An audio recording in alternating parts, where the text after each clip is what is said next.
Welcome to Open Door, and I'm Bill Effler.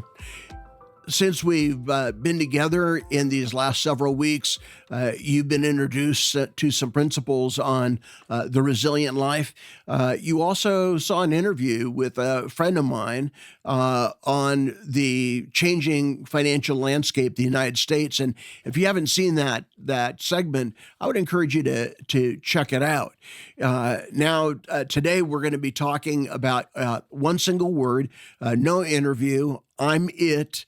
And so all you do is you get me, and what I want to be talking about is probably not your favorite topic. So if you want to shut off the podcast now, you go right ahead. But today I want to be talking to you about patience. I want to do something that you probably don't have many public speakers or teachers do, and that is I want to cut to the chase early and just tell you what the secret sauce for me, what patience is all about. And that is to say, the less peace a person has in their life, the greater the likelihood that they will be impatient. The greater the peace that a person has, it lends to patience in every sense of the word. When I was working on the book and leading up to the book release of Resilient, the book that has just now come out, Tools for Getting Up After Life Has Knocked You Down. This has been a real exercise in patience for me.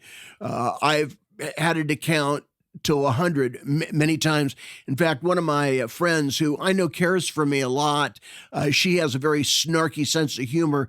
She texted me one day and she said, well, I know this new book that just came out, Resilient. Maybe you could learn something about it and being a more resilient person if you were to read it. And I wanted to say, well, you can shut up now. No, I'm just kidding. Not really. But seriously, when I think about patience, I think about waiting. And when I think about culture, we need to wait for a light to turn green. We need to wait for that person in front of us to move forward.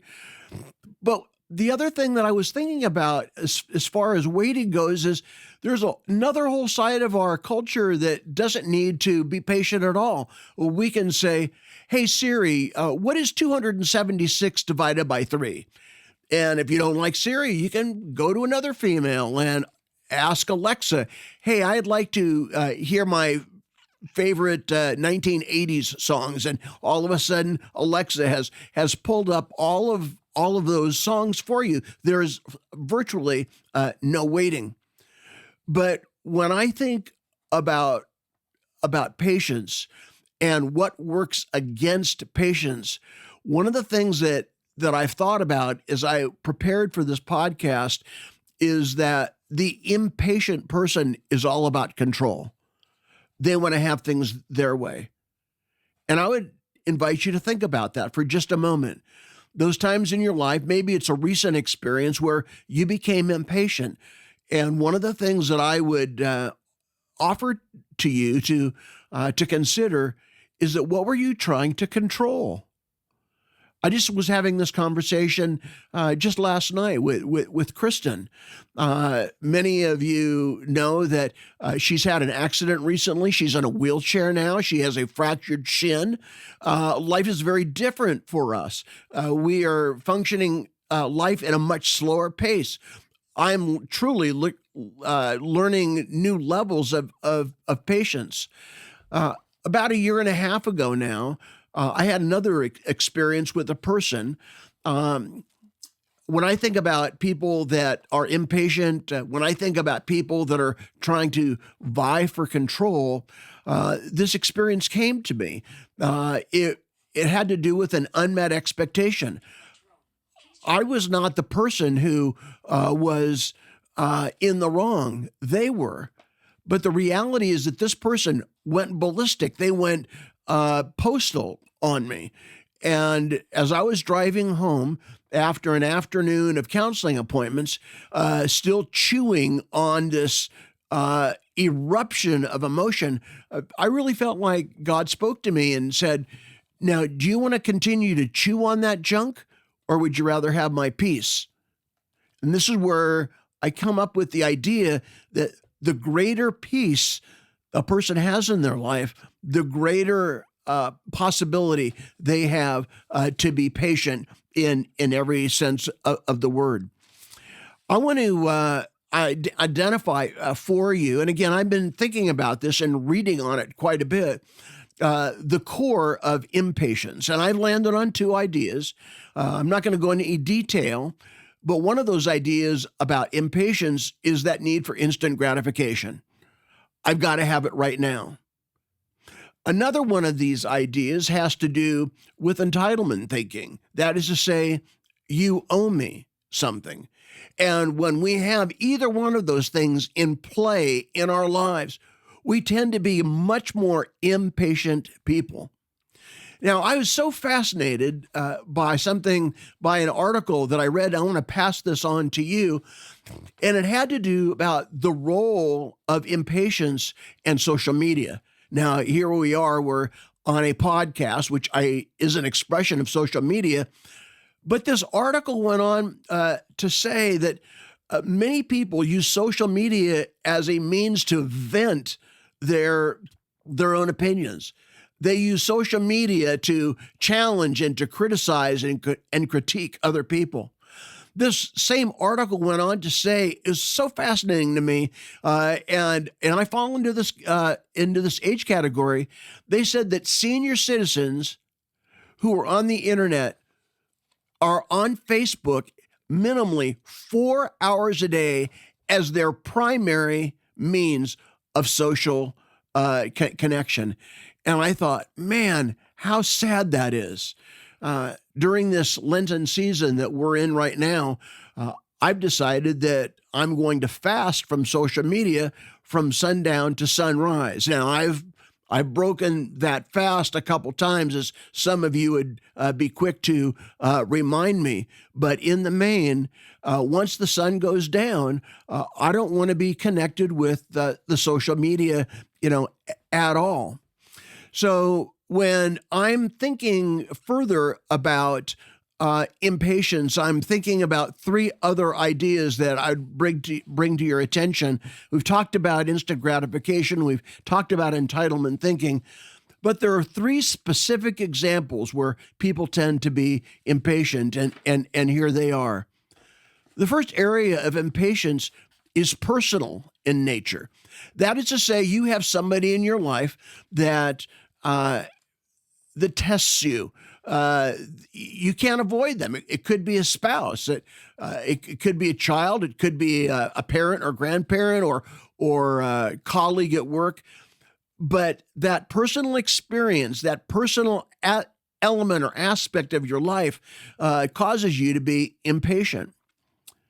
A second aspect of impatience is situational in nature. And that is to say, depending on what's going on in your life, that situation comes up and it bites you in the backside, and it causes you to be impatient. So that has to do with a situational aspect. But the third most common aspect of impatience, and this is the no-brainer, it's personal. That is to say, it's not about a person outside of you. It's not about a situation. It's like waiting for a doctor's report. But you become impatient because it's on you, and you get triggered by that. I have an entire chapter in my book on the danger of triggers, and the reality is that that trigger, belongs to you in every sense of the word. So, in the few minutes that we have left, I want to be very practical and positive for you on this aspect of how do we become patient. Many of you are going to be familiar with this biblical text. It's a single verse. It comes out of the letter that James writes. It's in his first chapter. It's verse 19. And in that, James says that we need to be quick to listen and slow to speak and slow to become angry. And so that very first aspect has to do with, being quick to listen. Several years ago now, when Chris and I were talking about this verse, she had a very interesting interpretation of this. She said most people are not quick to listen, but they're quick to interrupt. And she says that the text goes on and it says that we need to be slow to speak. And that is, say, we do interrupt. And then James goes on and he says, and we need to be slow to become angry. And she says, the truth is that people have buttons, that people have a short fuse, and that people are not slow to become angry, but they're rather quick to become angry. So you got this quick, slow equation for James, and I think that there's a lot of mileage there. So let me conclude this way by just offering 4 observations on how to become a more patient person. The first idea that I'd want to share with you is that for you to become a better student of yourself. One of the ways that I'm doing that is that from sundown to sunrise, I'm spending more quiet time. I may be reading a book. I may be spending some time in scripture, or I just may be being quiet. And it's in those times of quiet that things come to me about myself. So to become a better student of yourself. I think a second idea that I want to posit for you as far as how do you become a more patient person, and this is going to be difficult, is that I want to encourage you to have more realistic expectations about the things that you involve yourself in. I think one of the reasons why we do become impatient, I think one of the reasons why we are quick to become angry is because we have errant or false expectations, and that is on us. Next time when something doesn't go your way and you're thinking it's all on them, I think one of the things that I would encourage you to ask is, what were my expectations going into this? I think you'd find that you would be receiving a deposit of peace in that. A third element of becoming a more patient person, and this really comes out of my first idea where you'd become a better student of yourself, is that you would try to live an unhurried life. An unhurried life.